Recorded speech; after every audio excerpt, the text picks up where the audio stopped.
The gentle hum of conversation filled the grand auction house, a building that had stood for over a century in the heart of our county. The polished mahogany panels reflected the soft glow of crystal chandeliers, illuminating faces that rarely ventured beyond the city limits. This wasn't just any auction, it was the annual Harvest Estate sale, where the finest antiques and collectibles changed hands among the region's elite. I remember that day like it was yesterday, though it's been nearly 20 years now. My grandfather, Joseph, a simple wheat farmer with calloused hands and sun-weathered skin, had asked me to drive him into town. "Got something I need to see," was all he'd say, his eyes twinkling with that stubborn determination I'd known my whole life. We were out of place from the moment we stepped through those ornate double doors. Whispers followed us as we made our way down the center aisle.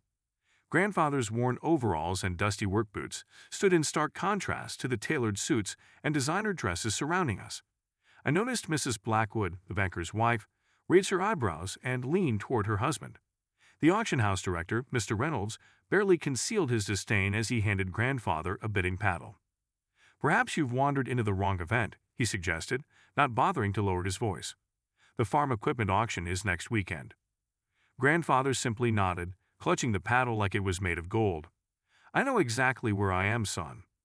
The first hour passed with expensive paintings and silver tea sets, going to the usual crowd. Nobody paid as much attention as we sat quietly in the back row. But then, lot number 37 was announced, a small wooden box with tarnished brass fittings. Nothing spectacular to my untrained eye, yet grandfather suddenly sat up straight. When the bidding opened at $500, I nearly fell out of my chair as grandfather's paddle shot into the air. The wealthy regulars turned to stare, some chuckling behind their catalogs. Who was this old farmer to compete with them? The price climbed steadily. 1,000, 2,000. With each increase, more people dropped out, their amusement turning to confusion as grandfather remained in the bidding. At $5,000, only 3 paddles remained in the air: Mrs. Blackwood's, the mayor's, and my grandfather's. 10,000, grandfather called out, his voice steady and clear. The room fell silent. Mr. Reynolds blinked in disbelief, looking as though he misheard. "Sir, did you say $10,000? "I did, and I can pay it right now." Grandfather reached into his pocket and pulled out an envelope weathered and creased like his hands. Mrs. Blackwood scoffed. "This is ridiculous. There must be some mistake." But there was no mistake. As the gavel hovered in the air, grandfather stood up, his eyes fixed not on the wooden box but on something else entirely. A faded photograph partially visible inside it, a photograph that seemed to flicker with secrets in the chandelier light. What was in that box that could possibly be worth a farmer's entire season of crops? And why were the wealthiest people in the room suddenly looking at my grandfather not with derision, but with something that looked remarkably like fear? The auction director cleared his throat, breaking the tense silence. 10,000 going once, going twice. His voice wavered as his gaze darted between my grandfather and the county's wealthiest residents. Mrs. Blackwood's face had drained of color, while the mayor fidgeted with his gold cufflinks. "Sold. To the gentleman in the back." A murmur rippled through the crowd as grandfather made his way to the payment counter, envelope in hand. I followed, still stunned by what had just happened. Grandfather had never spent more than $50 on anything that wasn't farm equipment or necessities. Our farmhouse roof had been leaking for 3 seasons, and here he was, spending a fortune on a tarnished box. "Grandpa," I whispered, tugging at his sleeve, "that's on your savings from the Northfield sale." He patted my hand gently. "Some things are worth more than money, child. You'll understand soon enough." As we approached the counter, Mr. Reynolds intercepted us, his earlier condescension replaced by a strained smile. "Perhaps we could discuss this in private, Mr. Miller." "Joseph Miller," my grandfather replied, "and there's nothing to discuss. I've made my bid fair and square." I noticed Mrs. Blackwood whispering urgently to her husband, who promptly excused himself and made a phone call in the corner. The mayor had disappeared entirely. While grandfather counted out crisp bills from his envelope, I studied the wooden box now sitting on the counter. It wasn't particularly beautiful or ornate, just an old wooden container about the size of a small bread loaf, with tarnished brass hinges and a simple latch. What made it special enough to cause such a stir? "That box belonged to the old Hartwell estate," a soft voice said beside me. I turned to find an elderly woman I didn't recognize, her eyes fixed on the box. Been locked away in their attic for decades, nobody knew what was inside. Before I could ask more questions, Mr. Reynolds returned with papers for grandfather to sign. I must inform you that this item is sold as it is, with no guarantees regarding its contents or condition," he said stiffly. Grandfather just smiled. "I know exactly what I'm buying." The ride home was quiet. The box sat on my grandfather's lap, his weathered hands resting protectively on its lid. The mystery was eating me alive, but I knew better than to press him before he was ready to talk. It wasn't until we were seated at our kitchen table, the evening sun casting long shadows through the window, that Grandfather finally opened the box. His hands trembled slightly, not from age, but from something else. Anticipation? Fear? 50 years ago, this valley was a different place, he began, his fingers hovering over the latch. Before the Blackwoods owned the bank, before Reynolds had his auction house, before the current mayor's father even moved to town. He clicked open the latch, and I leaned forward, heart pounding. Inside lay not just the photograph I glimpsed earlier, but a stack of yellowed papers, a small leather journal, and what appeared to be an old deed with a wax seal.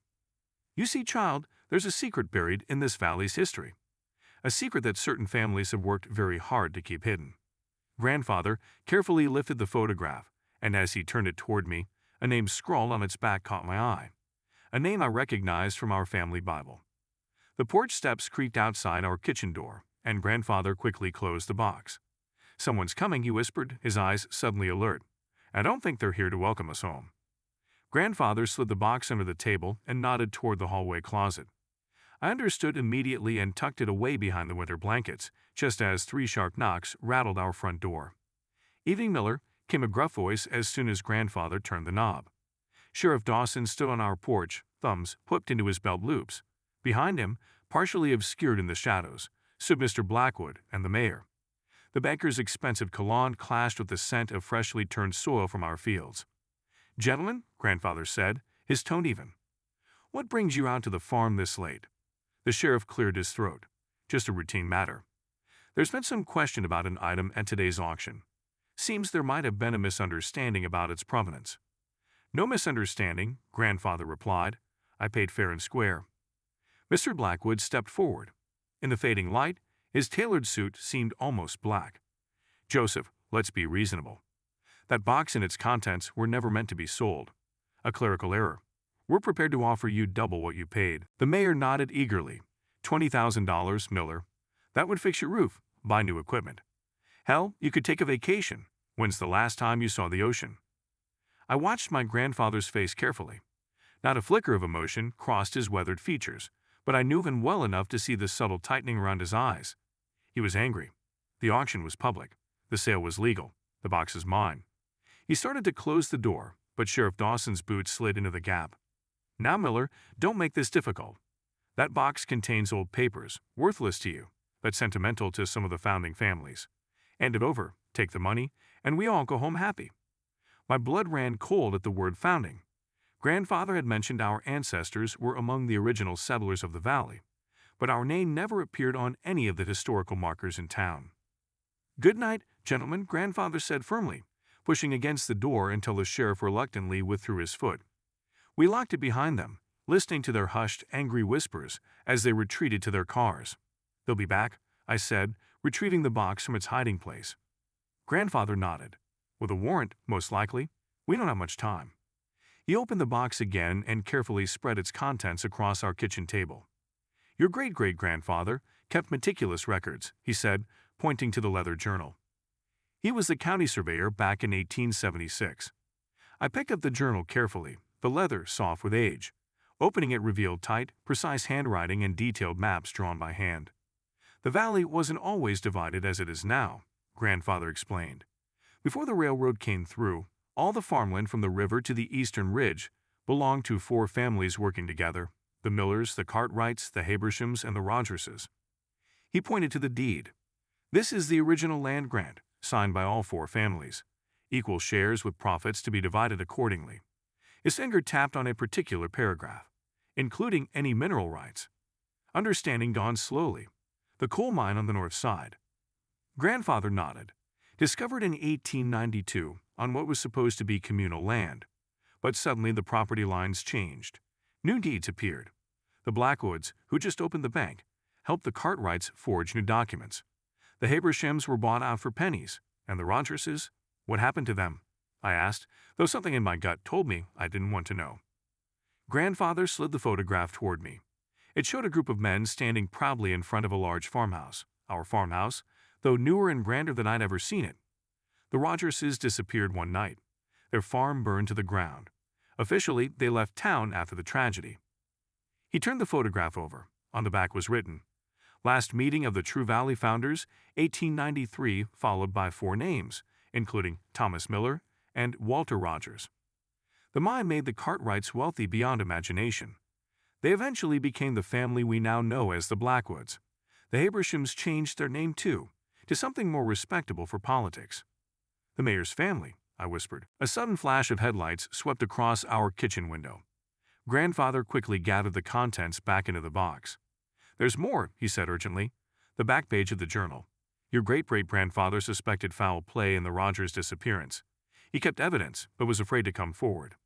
The sound of multiple car doors slamming echoed through the night. I peered through the curtains to see not just the sheriff, but 5 other men approaching our house, flashlights sweeping across the yard. "Grandpa, what do we do?" He pressed the box into my hands. "Take my truck.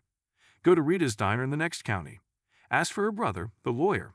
His eyes held mine, intense and unwavering. It's time someone knew the truth about how the wealth in this valley was really built. The back door creaked open, and we both turned to find a figure standing there. Someone I hadn't seen in years. Someone who had every reason to hate the founding families as much as we did. "I thought you might need help," the figure said quietly. "I heard what happened at the auction house today." The silhouette in our doorway stepped into the light, and I gasped. It was Elisa Rogers. At least, that's what Grandfather had always called her. To everyone else in town, she was Elisa Barnes, the quiet librarian who lived alone in a small house at the edge of town. I'd never made the connection until now. "You knew," I whispered. "All this time, you knew who you really were." Eliza nodded, her gray eyes, so similar to my grandfather's, flickering with determination. "My grandmother made it out that night. She was just a child. The family took a new name, but they passed down the truth through generations." Grandfather embraced her quickly. "We don't have much time," he said, his voice low and urgent. Heavy footsteps circled around to the side of the house. "They'll search every inch of this place." Elisa motioned us toward the door. "My car is hidden behind the old oak. If we cut through the cornfield, they won't see us leave." The night air was cool against my face as we slipped out the back door and into the shadowy cornfield. The stalks were tall this late in summer, providing perfect cover. Behind us, flashlight beams swept across the farmhouse windows. I clutched the wooden box tightly against my chest, feeling the weight of its contents, not just paper and ink, but shattered lives and stolen futures. "Sheriff's bringing in dogs," Grandfather muttered, his breath visible in the moonlight. "They'll pick up our trail fast." We reached the massive oak tree, its ancient branches stretching like protective arms above us. Eliza's car was indeed well hidden, tucked behind a cluster of wild bushes. As we approached, headlights suddenly blazed to life, not from Eliza's car, but from a vehicle parked just beyond. "Going somewhere." Mr. Reynolds, the auction director, stepped out, a hunting rifle cradled casually in his arms. His usual polished demeanor was gone, replaced by something harder, colder. "I figured you might try to run." Elisa moved slightly, positioning herself between us and Reynolds. "This has gone on long enough, William. 3 generations of lies is enough." Reynolds laughed, a hollow sound in the night air. 3 generations of prosperity, you mean? This valley thrives because of what our grandfathers did. They stole land and killed for it, Grandfather said, his voice steady despite the rifle pointed in our direction. "They made difficult choices for progress," Reynolds countered. "The railroad needed someone decisive in charge of the land negotiations. The coal mine needed proper management. Your ancestors were farmers, simple people who couldn't see the bigger picture." The distant bark of dogs echoed across the fields. "They'd found our scent." Reynolds smiled slightly, raising the rifle to his shoulder. "I'll take the box now." What happened next seemed to unfold in slow motion. Eliza lunged forward just as Grandfather pushed me down. A sharp crack split the night, not from Reynolds' rifle, but from behind us. Reynolds dropped to one knee, clutching his shoulder, the rifle falling to the ground. Sheriff Dawson emerged from the shadows, his service pistol still raised, but to my shock, it wasn't pointed at us. It was aimed at Reynolds. "That's quite enough, William," the sheriff said, his voice different somehow, less gruff, more weary. "I've spent 30 years looking the other way. I'm not adding murder to my conscience." Reynolds snarled through the pain. "You're making a mistake, Dawson. Think about your pension, your daughter's college fund." I'm thinking about sleeping at night, Dawson replied, then turned to us. You folks better get moving. The mayor and Blackwood are right behind me with half the county on their payroll. Grandfather stared at him, confused. Why are you helping us? The sheriff's weathered face creased with something like shame. My grandfather worked the Rogers farm. He wasn't there that night, but he knew what happened. That knowledge has poisoned 3 generations of my family. He gestured toward the car. Go. I'll say Reynolds accidentally discharged his weapon while we were searching. We piled into Eliza's car, the box secure on my lap. As we pulled away, I saw more flashlights approaching through the cornfield. The sheriff stood his ground, Reynolds still kneeling in the dirt beside him. We're not heading to Rita's Diner, Eliza said it as we reached the main road. Too obvious. They'll check there first. Where then? I asked. The old chapel in Harper's Glen, Grandfather said, exchanging a knowing look with Eliza. It's still standing, isn't it? She nodded. Abandoned for decades, but the underground room is intact. My grandmother helped build it. As we sped through the night, I finally asked the question that had been burning in my mind. Grandpa, why now? You've known about this your whole life. Why spend your savings on that box today? Grandfather's eyes remained fixed on the road ahead. Because of what else is in that journal, the last entry. I only saw it once as a boy when my father showed me, but I never forgot it. His voice dropped almost to a whisper. There's a map. To something the founding families buried the night of the fire, something worth far more than land or coal. Eliza's hands tightened on the steering wheel. The gold shipment, she breathed. Grandfather nodded slowly. A Union Army payroll, stolen during the chaos after the war. The founding families were hiding it, waiting for the right time to divide it. That night, when everything went wrong, they buried it somewhere only the 4 original signatories could find. A pair of headlights appeared in the rearview mirror, closing fast. Eliza pressed harder on the accelerator. We're almost there, she said, turning onto a narrow dirt road that wound up into the hills. The car behind us slowed momentarily, then followed. The old chapel appeared ahead, a ghostly silhouette against the night sky. As we skidded to a stop, the wooden box suddenly felt heavier in my hands. Inside was more than just the truth about the past. It was a map to a fortune that had corrupted an entire town for generations.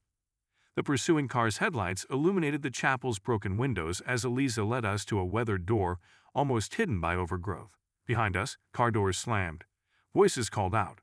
One voice rose above the others, Mayor Habersham, his political charm replaced by raw fury.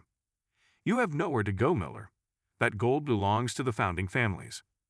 As Eliza worked to unlock the ancient door, I turned to see not just the mayor and Blackwood approaching, but at least a dozen townspeople behind them, some with torches, others with shotguns. Among them were faces I'd known my entire life. My high school teacher, the pharmacist, the man who delivered our mail. The door finally creaked open, revealing a narrow staircase descending into darkness. Grandfather pushed me inside first, the box clutched to my chest. As Eliza followed, Grandfather paused at the threshold, turning to face the approaching mob. You're right about one thing, Mayor, he called out, his voice stronger than I'd heard it in years. That gold does belong to the founding families. He pulled something from his pocket, the photograph from the box, and held it high. And there's only one founding family left standing. A hush fell over the crowd as Grandfather stood in the doorway. Moonlight catching on his weathered face. There was something in his posture that commanded attention. Not the stooped farmer they dismissed for decades, but the heir to a legacy they'd tried to bury. My grandfather didn't just survey the land, he announced, his voice carrying across the still night air. He documented everything. The forged deeds, the real boundaries, the night of the fire. He held up the journal, and most importantly, he added something to the map that the others never knew about. The mayor stepped forward, his confidence visibly shaken. Whatever you think you know, Miller, it doesn't matter now. There are 36 witnesses here who'll tell a different story. Actually, came a new voice from behind the crowd. There are 36 witnesses to conspiracy and attempted assault. Sheriff Dawson emerged, his deputy beside him. Both had their phones out, recording. Plus the state investigator I called after the auction. Turns out he's been curious about this county's unusual wealth distribution for years. A tall woman in a dark suit appeared beside the sheriff. We've been monitoring your town's banking activities for some time, Mr. Mayor. Unusual patterns spanning generations. Tonight's little gathering gives us plenty to work with. The crowd began to murmur, some backing away, suddenly aware of their precarious position. Blackwood's face had turned ashen. The gold is still there, isn't it? I called out, understanding finally dawning. That's why he fought so hard to keep this land. It was never about the farm or even the coal mine. It was always about what's buried beneath the chapel. Grandfather nodded, a small smile playing at his lips. The night of the fire, when the Rogers family was supposed to have died, the four founding families had gathered to divide the gold. But something went wrong. In the chaos, my great-grandfather and Walter Rogers managed to move it. They reburied it beneath this very chapel, on land that belonged to neither family, neutral ground. Elisa stepped forward. Our families made a pact. The gold would remain hidden until it could be returned to its rightful owners, the people it was stolen from. That day never seemed to come. Until now, Grandfather finished. The journal contains not just the location, but documentation proving where the gold came from. Union Army records, ledgers, everything needed to return it properly. As dawn broke over the hills, the state authorities took statements from everyone present. The mayor and Blackwood were led away in handcuffs, along with Reynolds and several others. The wooden box that had started it all sat open on the chapel steps, its contents finally bringing light to generations of darkness. 6 months later, I stood with Grandfather and Elisa outside the newly restored community center. The building had once been the old schoolhouse where all four founding families had sent their children before greed tore them apart. They're saying it's the largest historical recovery of Civil War-era assets in state history, I said, watching as workers installed a plaque commemorating the event. Grandfather nodded, his eyes clearer now, unburdened. The money will do good work. Veterans programs, historical preservation, scholarships for local kids. Walter and Thomas would have approved. Eliza, now officially recognized as Eliza Rogers once more, squeezed his hand. Our grandfathers may have lost their battle, but they won the war in the end. And the farm? I asked, thinking of our modest homestead that had witnessed so much history. Still ours, Grandfather chuckled, though I did finally fix that leaky roof. As we walked back to the truck, a familiar figure approached, Mr. Reynolds, recently released from custody and looking considerably humbled. Joseph, he said, nodding to my grandfather, I owe you an apology, many in fact. Grandfather studied him for a moment, then extended his hand. There's been enough bitterness in this valley to last lifetimes. Perhaps it's time for something new. As they shook hands, I realized the true auction house joke wasn't just about a poor farmer silencing wealthy critics. It was about patience, about history having the final word, about justice that might be delayed but never truly denied. The wooden box now sits on our mantelpiece, empty of its secrets but full of meaning. Sometimes I catch Grandfather looking at it, a small smile on his face. The auction paddle still tucked inside, number 27, a humble tool that changed everything. Sometimes the greatest wealth isn't what's buried beneath the soil, but the truth that finally rises from it.